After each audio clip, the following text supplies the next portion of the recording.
had run injection wells. I believe that's going to be getting transferred over to ODNR as this process continues.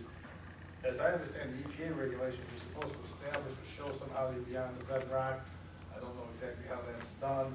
I think there may be some sort of boring requirement tied in that, but there is some requirements in the process. Any more questions? Now, turn it back.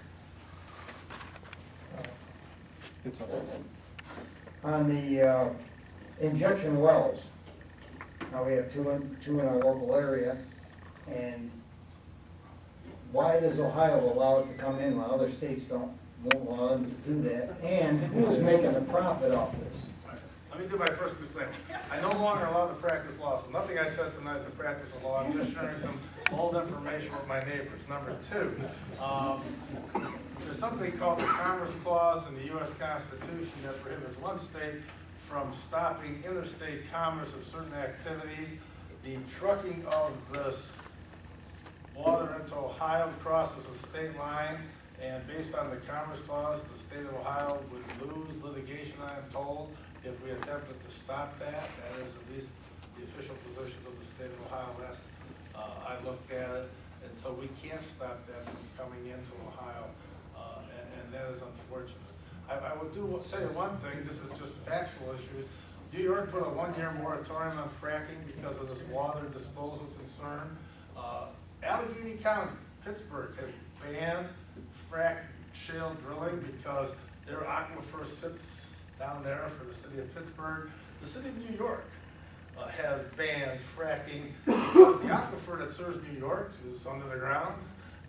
You don't drink salt water. And so those cities at least have some reason to be concerned, and that's why I think there's still a lot to be learned. The one question you had, sir, about during the drilling, the danger of something happening because they don't cement the annulus and that. But in fracking wells, that's not so much the problem. There's a lot. This water comes back. I don't know, anywhere from 15 to 40% of that 3 billion gallons of water comes down, comes back out. It has to go somewhere. And this question is where, in Pennsylvania, they used to take it to the local sanitary sewer plant and stick it in the sewer plant and run it through the filters until somebody down on the other end of the Allegheny River and the Susquehanna River found out that their drinking water now had odd chemicals in it that weren't being cleaned by the sewer plant. And so the state of Pennsylvania has now banned the placing of frack water into the sanitary sewer system out of the fear that it was going to pollute the process. Yeah, as Bob just handed me, and that said about 165, they increased saltwater injection well permit fees, established a per barrel injection fee for the state, but they're really getting ready to expand the injection well process. And in fact, if you have any relatives in northwestern Ohio, around Napoleon, they're probably having somebody knocking on the door, not to get an oil and gas well, but to get an injection well, because they want to ship a lot of the water west. Yeah, because that's just unfortunately for them, they're outside really the shale, as far as it's known. But one thing to remember about the fracking is we're talking really about Marcellus shale fracking, in all honesty, and that's what's been getting the news. Everything here in Pennsylvania is Marcellus shale, New York Marcellus shale. We don't really quite know what this fracking process is so far, or is going to be, in the Utica shale.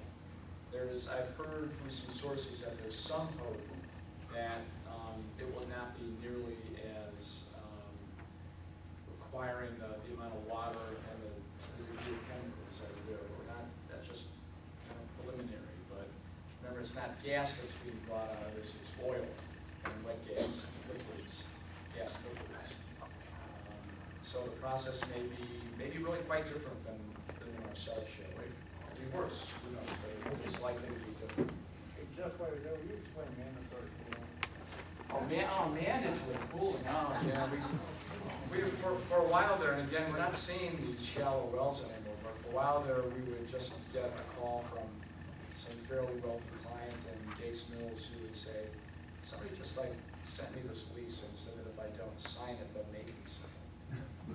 And, the first time, I took Tim about this some years ago, but the first time I heard that, I said, it can't be, right? No one can sign a contract when you sign a lease, and this is a rule which went back quite some period of time, and it kind of makes sense when you think about it maybe in farmland, but these were people with 3 and 4 acre lots whose neighbors wanted to put together a unit of 20 acres, which is what you needed for the smaller wells. And what was the name of the company? In fact, I think it was the same one they had that promise in Bainbridge. They're still out there. It's still happening. What is it? Was it Lomax? No, not Lomax. It's Ohio Valley. yes, Ohio Valley. Absolutely, it's Ohio Valley. And man, I had an associate like who would research this thing and look at it. And sure enough, they can do that. The Ohio Department of Natural Resources, really the chairman of that, who the people who work for him can actually require that your property be unitized with other acreage to form a unit so that a drilling well can be placed on that unit. Now, they can't put the unit on your property. They can't put the drilling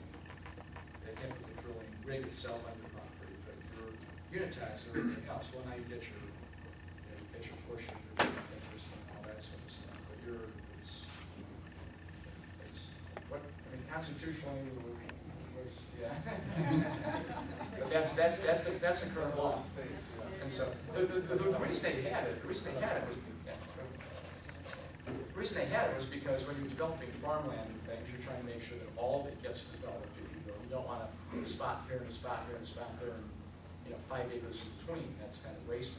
So what they would do is kind of do this orderly. Okay, you're in this 20-acre spot, you're in this 20-acre spot, et cetera, et cetera. But it doesn't really work real well. Okay, good. Hey Jeff, if I sign a lease, shouldn't there be a hold harmless clause contained in that? Because if something goes terribly wrong as a property owner, am I on the hook? I think you want a hold harmless clause. You want to make sure that you want to be indemnified against anything that's happening illegally on your property. What's the indemnification? The indemnification would pay for like attorney's fees. It would go beyond just plain damages. Damages are your actual loss, but if you're indemnified against something, then you're also indemnified against your additional claims, your water, legal fees, those sorts of things that go with it. But back, I think maybe to your specific question, if you've leased your property out to an oil and gas company and they polluted and someone was hurt by that, technically it's really them, because this is a tort action at that point. You don't have any liability for that, unless perhaps you're negligent in hiring a driller or something.